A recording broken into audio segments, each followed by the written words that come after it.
Hello friends, welcome to the channel great Guru. आज है rapid division का day 5। 15 days 15 chapters, target 70 plus marks. और आज की वीडियो में हम कवर करेंगे चैप्टर ट्राइंगल्स। बहुतों को ट्राइंगल्स में बहुत डाउट है कि कॉन्ग्रुएंट प्रूफ नहीं होते हैं और लिखना नहीं आता है। हमें लॉजिक पता चल जाता है कि ट्राइंगल्स को क्वेश्चन को सॉल्व कैसे करना है, लेकिन हमें लिखना कैसे है, कि कौन से स्टेप्स होते हैं, क्या क्या फॉलो करना है, वो सब आज हम डिस्कस करेंगे। और एग्जाम में properly step by step given that to proof statement क्या कैसे लिखना है सब देखेंगे। और हमारे जो ट्रायंगल चैप्टर है उसका वेटेज बोर्ड्स में है 8 मार्क्स का, तो काफी हैवी वेटेज है, तो इस चैप्टर को स्किप नहीं कर सकते हम। ठीक है, तो स्टार्टिंग करेंगे हम सिमिलर फिगर्स से कि फिगर्स को हम सिमिलर कब बोलेंगे? जब two figures having the same shape but not necessary the same size. Size same नहीं होना चाहिए, शेप सेम होना चाहिए, तब हम उसको सिमिलर फिगर्स बोलेंगे।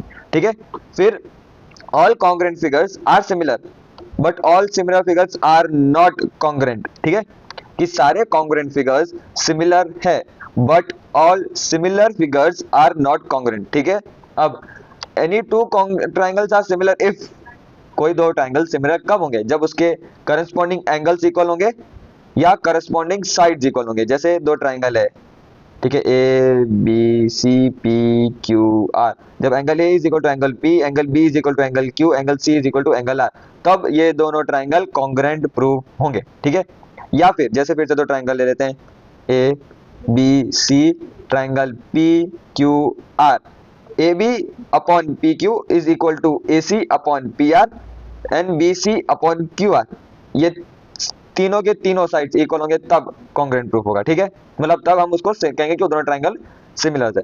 दूसरा सबसे मेन चीज, बीपीटी बोर्ड्स में आती ही आती है, कंफर्म है ये बीपीटी का प्रूफ, और उस पे बेस्ड एक क्वेश्चन, ये चीज 101% गारंटी है, आएगी ही आएगी। तो बीपीटी का प्रूफ रट लो, 100 बार लिखो, 50 बार लिखो, लेकिन बीपीटी का proof statement wise proof, theorems, सारी चीज अच्छे से याद होनी चाहिए, क्योंकि बीपीटी पे क्वेश्चन हमेशा आता है। किस फॉर्म में आएगा देखो, पहले दो तरीके से आ सकता है। एक तो अननोन वैल्यू पूछ लेगा वो, कि ऐसे ट्राइंगल है, इसका दिया गया, इसका दिया गया, इसका दिया गया, इसकी वैल्यू पूछ ली। ठीक है, दूसरा या तो बोल देगा बीपीटी पहले प्रूफ करो, और उस पे बेसिस पे एक छोटा सा 5 मार्क पे आता है क्वेश्चन मोस्टली बीपीटी का, जिसमें 3 मार्क में हमें बीपीटी प्रूफ करना है, बाकी 2 मार्क उसका एप्लीकेशन बेस्ड क्वेश्चन होगा उसी के अंदर। ठीक है, तब हम पढ़ते हैं कि बीपीटी क्या होता है। पहली बात, बीपीटी को हम थेल्स थ्योरम भी बोलते हैं, और बीपीटी का फुल फॉर्म है बेसिक प्रोपोर्शनैलिटी थ्योरी। ठीक है, अब या तो थ्योरम बोलें, if a line is drawn parallel to one side of a triangle to intersect the other two sides in distinct point, अलग अलग point, the other two sides are divided in the same ratio। अगर, अब पढ़ना, if a line is drawn parallel to one side of a triangle to intersect other two lines at a distinct point, the other two side are divided in the same ratio। समझे? फिर से समझाता हूं कि if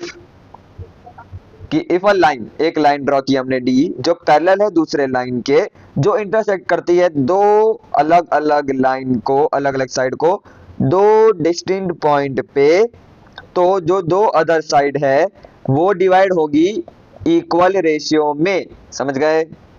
ये कह रहा है थेल्स थ्योरम। अब इसको प्रूफ कैसे करना है?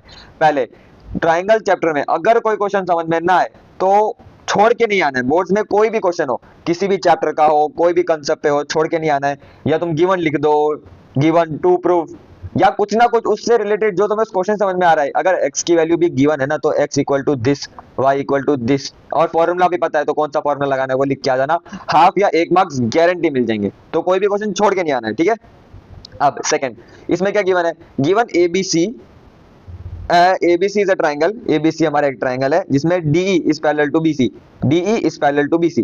ठीक है, और हमें प्रूफ क्या करना है? जब रेशियोज इक्वल बोला है तो यानी AD upon DB equal to AE upon EC, ये हमको प्रूफ करना है। ठीक है, तो सबसे पहले हम कंस्ट्रक्शन करेंगे। क्या कंस्ट्रक्शन करेंगे?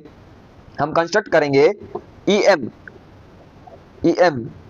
Perpendicular to AD and DN perpendicular to AE। ठीक है, जो जॉइन BE और B to E and C to D, ये भी एक लाइन ज्वाइन करेंगे।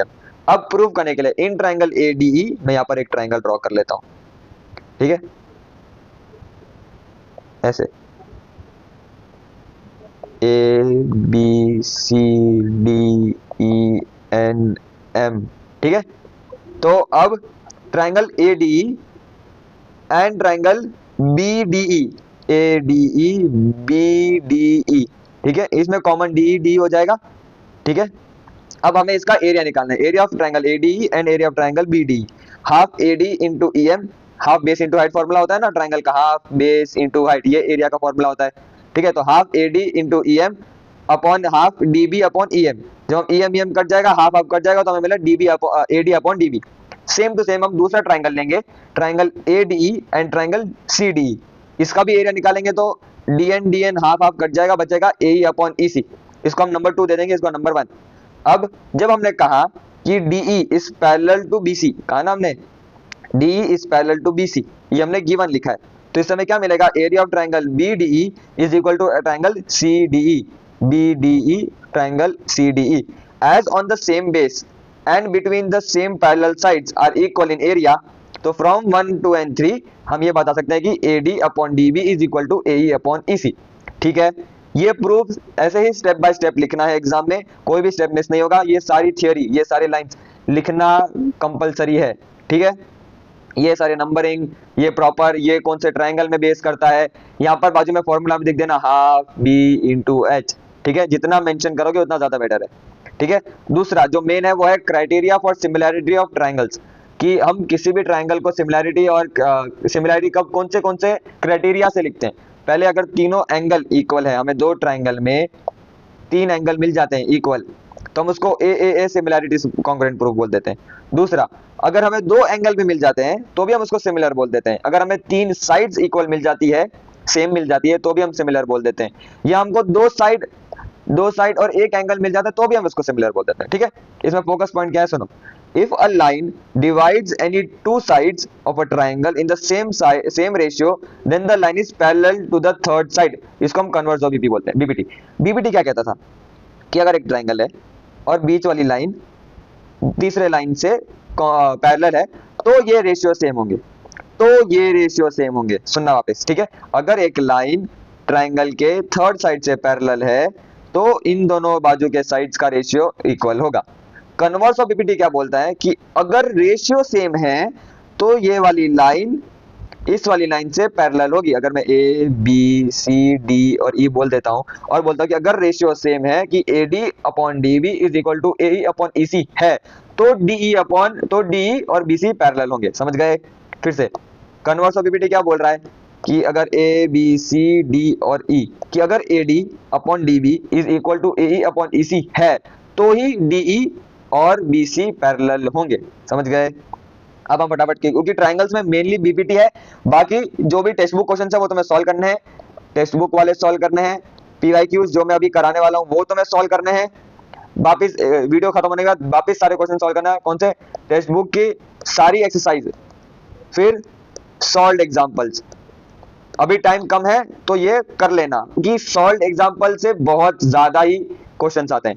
फिर टेक्स्ट बुक के क्वेश्चंस कभी कभी रिपीट हो जाते हैं, बाकी स्टैंडर्ड में थोड़ा डिफिकल्ट है कि क्वेश्चन टेक्स्ट बुक से रिपीट हो। मोस्टली बेसिक मैथ वालों को थोड़ी टेंशन कम है क्योंकि उनके मोस्टली क्वेश्चंस आ जाते हैं टेक्स्ट बुक से, ठीक है। अब हमने पहले सिमिलैरिटी का सिमिलर फिगर के बारे में पढ़ा, फिर हमने प्रूफ ऑफ बीपीटी पढ़ा, फिर हमने सिमिलैरिटी के 4 क्राइटेरिया पढ़े, ठीक है। अब हम क्वेश्चंस देख लेते हैं कि the perimeter of an isosceles triangle, अगर perimeter of an isosceles triangle is 32 if each equal side is 5/6 of the base, find the area of the triangle। अगर ये ट्राइंगल है जिसके आइसोसेलेस है तो 2 साइड सेम होगी तो हम उसको ए फॉर्म में ले लेते हैं, ठीक है। 5/6 और यहाँ पर ये पूरा का पूरा ए होगा, ठीक है। अब ए बी का ये है, ए सी का ये है। पेरीमीटर क्या होता है ट्राइंगल का, तीनों साइड का सम, तो a plus 5/6a plus 5/6a, इसको सॉल्व करो, a की वैल्यू आएगी 12, a की वैल्यू आ गई 12 तो हमें BC की वैल्यू मिल गई, AB की और AC की मिल गई, ठीक है। अब AD is perpendicular to BC, so हमें BD की वैल्यू भी मिल गई, इसकी वैल्यू मिल गई, है ना। जब हमें इसकी वैल्यू मिल गई तो फिर हमें इस एल्टीट्यूड की मिल जाएगी, AD की वैल्यू हमको मिल जाएगी जो कि 8 है। क्या होगा एल्टीट्यूड का formula, AD square is equal to BD square plus minus BD square plus AB square, वरना ये आगे आएगा ये पीछे आएगा, ठीक है। अब इससे भी हाइट का फॉर्मूला जाएगा, क्या आएगा एरिया का, बी इंटू एच, इससे हमें एच मिल जाएगा, बेस है हमारे पास, हाफ की वैल्यू पता है। सेम क्वेश्चन नेक्स्ट, अगर if triangle A B C is similar to triangle PQR in which AB is equal to 6, BC equal to 4, AC equal to 8 और PR equal to 6, तो हमें length of PQ plus QR बोला गया, ठीक है।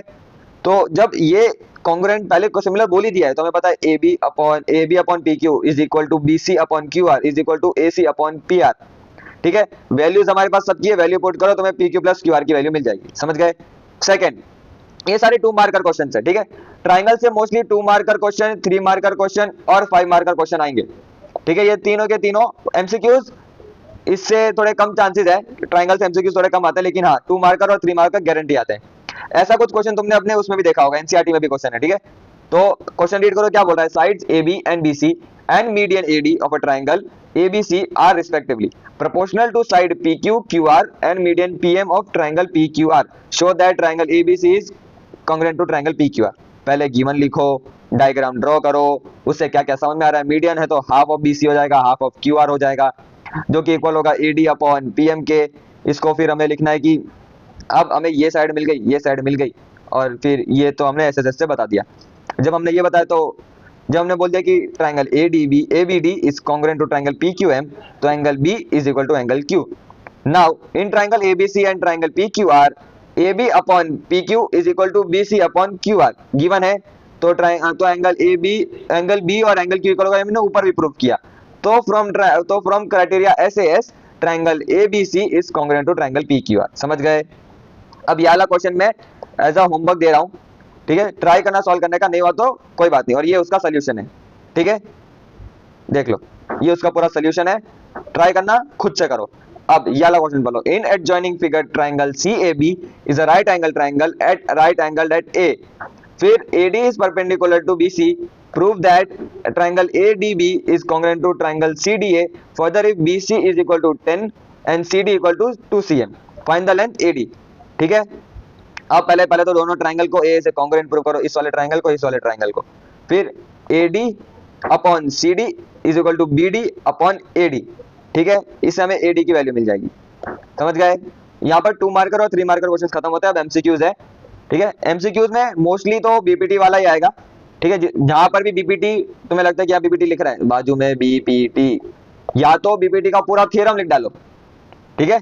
क्या क्या था theorem, if one line is parallel to the other sides then the other 2 sides are in the divided in the same ratio, ठीक है, पूरा का पूरा BPT लिख डालो, ठीक है। दूसरा वाला, इसमें भी मैंने कहा BPT सॉल्व होगा। तीसरे में, if a triangle ABC and triangle PQR are similar triangle such that angle A is 31 angle R is 69, then value of angle Q, simple है, ठीक है। If triangle ABC and triangle PQR are similar, तो angle A is equal to angle P, angle B is equal to angle Q, angle C is equal to angle R। तो फिर angle PQR 180 होता है, P A के बराबर है, तो angle A हमारा क्या था 31, तो 31 प्लस एंगल R C के बराबर था, एंगल C क्या था 69, 31 प्लस 69 100 होता है, 180 से माइनस करो, एंगल Q की वैल्यू 80 आ गई, समझ गए। तो पूरे ट्राइंगल चैप्टर में सिर्फ इतना ही कुछ था। BPT बहुत मेन है, कन्वर्स ऑफ BPT पे क्वेश्चंस कम आते हैं, लेकिन हाँ पढ़ के जाना कन्वर्स ऑफ BPT। फिर और ट्राइंगल से सिमिलर पे आएगा, BPT पे अप्लाइड क्वेश्चन आएगा, 5 मार्क का मैंने क्वेश्चन बोला था कि BPT का 5 आएगा, जिसमें 3 में BPT प्रूव करनी है और 2 में उसका एप्लीकेशन आएगा, समझ गए। बस इतना ही है ट्राइंगल में, ज्यादा कुछ नहीं है। 8 मार्क का वेटेज इतने में कवर हो जाएगा, इसमें और कोई फॉर्मूलाज नहीं है, लेकिन हाँ लॉजिक याद रखना। दूसरा लिखना कैसे, गिवन दैट, टू प्रूफ, फिर पूरे थियोरी वाइज स्टेप, इस इक्वेशन को 1 अप्लाई करना है, इसको 2 ना देना, फिर from 1 and 2 and by using this criteria by this formula, तुम्हें अच्छे से लिखना है, ठीक है। तो ट्राइंगल में बस इतना ही है, इतना कर लोगे इज मोर देन इनफ, हो जाएगा तुम्हारा ट्राइंगल चैप्टर। बाकी जितना क्वेश्चन प्रैक्टिस करोगे उतना ज्यादा चांसेस है तुम्हारे अच्छे मार्क्स लाने के, ठीक है। तो इस वीडियो में बस इतना ही था। Like, share and subscribe, and for any kind of doubt please do comment down. Thank you.